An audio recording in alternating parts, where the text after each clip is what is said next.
Europe 1, le club de l'été. Anissa Haddadi. Le club de l'été de Sylvie Tellier jusqu'à 11h sur Europe 1 à 9h30. Vous le savez, c'est le rendez-vous du club avec notre invité média. Ce matin, c'est l'un des journalistes les plus regardés de France qui est avec nous. Il s'est peut-être levé un peu plus tôt que d'habitude. Il nous donne rendez-vous du lundi au jeudi à 20h sur TF1. Bonjour Julien Arnaud. Bonjour, non, je me suis pas levé plus tôt que Non, d'habitude. comme d'habitude. Bonjour Julien.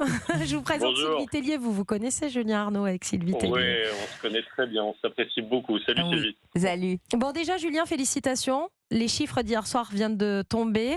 5,3 millions de téléspectateurs, 32% de part d'audience. Les records s'enchaînent. Mardi dernier, 6 millions de téléspectateurs étaient devant TF1, 34%. C'est la meilleure PDA depuis août 2022. Vous avez de vrais fans qui vous suivent tous les étés, Julien Arnaud. C'est vrai que ce sont des chiffres qui font évidemment plaisir parce qu'on est à plus de 30% d'audience depuis la semaine du 14 juillet maintenant, avec c'est vrai des niveaux très élevés que vous avez rappelés, 34,4 avant-hier, 32 hier. C'est surtout la preuve d'un travail de fond. Moi, ça fait plusieurs années maintenant que je suis là l'été. Ça fait plusieurs années que on voit bien que l'actualité, elle ne se repose pas l'été, et donc il y a une demande d'information qui ne se tarit pas du tout.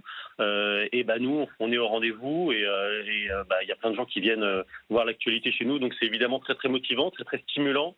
Parce que on est des équipes qui bossent l'été, comme vous un petit peu. C'est toujours une ambiance un petit peu particulière de voir qu'il y a autant de gens qui sont là pour nous regarder. Ça nous motive énormément. Comment vous expliquez, Julien Arnaud, que les JT de l'été rassemblent parfois plus de téléspectateurs que ceux du reste de l'année ? En fait, c'est parce qu'il y a souvent une actualité très très forte. En ce moment, il y a beaucoup d'incendies, hélas. L'année dernière aussi. Il y a le changement climatique qui s'opère beaucoup, et c'est particulièrement manifeste pendant l'été. Et je crois que c'est un sujet auquel les gens sont de plus en plus sensibles. Et lors des mois de juillet et d'août, avec les records de chaleur et les conséquences terribles qu'on voit, il y a plein de gens qui viennent voir ce qui se passe. Ça les inquiète, à juste titre. Donc nous, on essaie de traiter cette information, de montrer ce qui se passe, de remettre les choses un petit peu d'équerre, et ça explique qu'il y a autant de gens, je pense, qui viennent nous voir. Après, j'espère aussi qu'ils viennent nous voir parce qu'on leur propose une information de qualité, et que nos reportages sont bons, le meilleur possible en tout cas. Et de façon un peu légère, Julien, c'est parce que l'été, on est à l'heure pour le JT. Parce que l'hiver, j'ai pas le temps. Là, je peux te regarder. Il y a ça aussi qui joue à 20h. On est plus détendu l'été.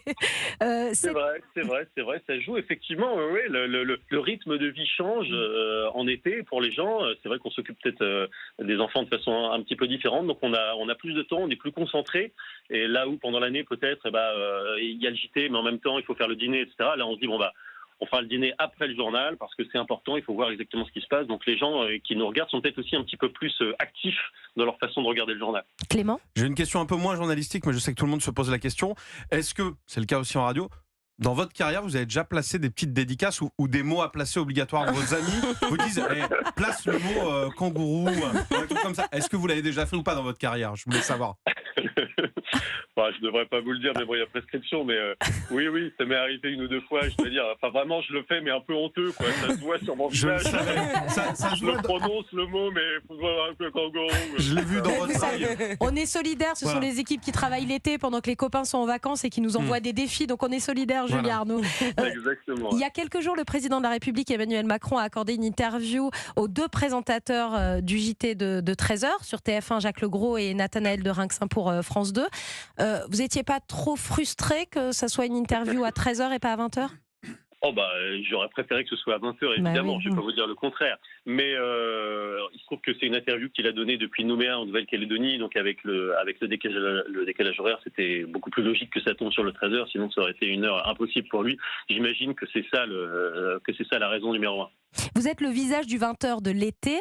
Mais l'année dernière, on vous a vu remplacer Jacques Legros quelques fois au 13h. Il y a une vraie différence entre le 13h et le 20h ? Alors oui, il y a une vraie différence et ça m'a apporté beaucoup. J'ai adoré faire ça. J'ai fait le 13h pendant 2 mois pratiquement. Et il y a une vraie différence parce que le 13h, vous êtes un peu plus dans l'air du temps. Vous essayez de humer les choses. C'est un peu plus organique, instinctif, quoi. Vous ressentez les choses que vous constatez, que les bureaux en région font remonter. Ils vous disent tiens, on a remarqué que je sais pas, il y a moins de monde, il y a moins de monde en terrasse, il y a 2 ou 3 personnes qui m'ont parlé de ceci, qui m'ont parlé de cela. Sur le 20h, on va avoir plus besoin de s'accrocher à un fait d'actualité peut-être plus précis, plus argumenté, plus chiffré, alors que sur le 13h, il y a plus de ressenti. On va commenter davantage des sujets, on va tenter plus de choses, on va prendre peut-être un petit peu plus de risques sur des sujets qui ne sont pas forcément à la une de l'actualité à ce moment-là. On se lâche un petit peu plus, si j'ose dire. Tout ça, évidemment, de façon très, très journalistique et informative. Et souvent, le 13h, il est assez précurseur de ce point de vue-là parce que il a souvent des intuitions qui sont ensuite validées par des chiffres, par des études, par des résultats électoraux. Et donc, le 13h, c'est passionnant pour ça parce qu'on se fait confiance, quoi. On fait confiance à nos intuitions éditoriales et on se lance et on fait confiance aux bureaux, aux régions qui nous font des remontées. Je me suis rendu compte aussi que c'était pas du tout les mêmes gens qui regardaient. Pour vous raconter une anecdote, moi ça fait des dizaines d'années que je vais dans la même ville en Normandie et que je vais faire mon marché tous les matins, et aucun commerçant des marchés, alors qu'ils me connaissent par cœur, ne m'a jamais parlé de télé. Et j'ai fait le 13h et au bout d'une semaine de 13h, je reviens et les mêmes commerçants, ils étaient en arrêt, ils ont perdu 2 pulsations de battement de cœur parce qu'ils m'ont dit mais vous êtes le monsieur du 13h, et d'un seul coup j'étais devenu un demi-dieu, quoi.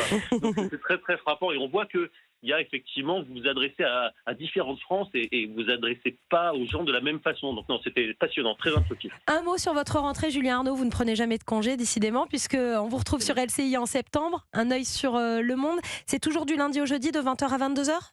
Exactement, ça continue, un œil sur le monde avec les meilleurs experts possibles. Je pense que c'est ça qui a fait que ce rendez-vous a plus que doublé son audience sur l'année dernière et je suis très très content de ça parce que honnêtement, les sujets internationaux sont passionnants. Alors c'est vrai qu'on est beaucoup sur l'Ukraine et donc on apprend énormément de choses sur la géopolitique et sur le monde militaire. Mais on est aussi sur d'autres pays. En ce moment, ce qui se passe au Niger, par exemple, c'est sûr qu'on l'aurait traité dans un œil sur le monde parce qu'on voit que le sujet ukrainien résonne partout dans le monde. Et je vous disais tout à l'heure que les sujets environnementaux, les gens ils sont de plus en plus sensibles. Les sujets géostratégiques et militaires aussi. On voit bien qu'il y a une curiosité très très forte, un intérêt très très fort, une inquiétude. Et sur LCI, on essaie de les informer au maximum avec des experts de très haut niveau pour expliquer que tous ces sujets, au fond, sont liés. Ce qui se passe en Ukraine a des répercussions en Afrique et donc au Niger, via Wagner. Il y a aussi la Chine, il y a aussi les États-Unis. Et ce sont des sujets qui sont passionnants, même pour moi, journalistiquement, à traiter. Moi, j'ai choisi ce métier pour apprendre des choses et pour essayer d'être au-delà des petites polémiques à 2 balles sur les réseaux sociaux qui font de la mousse pendant 2 heures sur Twitter. Et franchement, j'en avais vraiment marre de ça. Donc, être sur des sujets de fond comme ça, sur un temps long et prendre le temps de l'expertise, tous les soirs, c'est passionnant. Et il y a plein de gens qui me parlent de cette émission et qui la regardent vraiment avec beaucoup d'intérêt. Ça me touche beaucoup. Merci beaucoup, Julien Arnaud. À tout à l'heure, donc 20h sur TF1 pour le 20h et notre petite dédicace au Club de l'été, évidemment. Je vais essayer de dire kangourou, mais je dis Kangourou. Alors, regardez le 20h. Regardez le 20h ce soir sur TF1. S'il y a kangourou, ça sera pour le Club de l'été d'Europe 1. Merci beaucoup, Julien Arnaud. À très bientôt sur Europe 1. Dans un instant, restez avec nous, le doudou de Sylvie Tellier. À tout de suite. Et ne manquez pas les programmes d'Europe 1 et surtout dès 15h au cœur de l'histoire.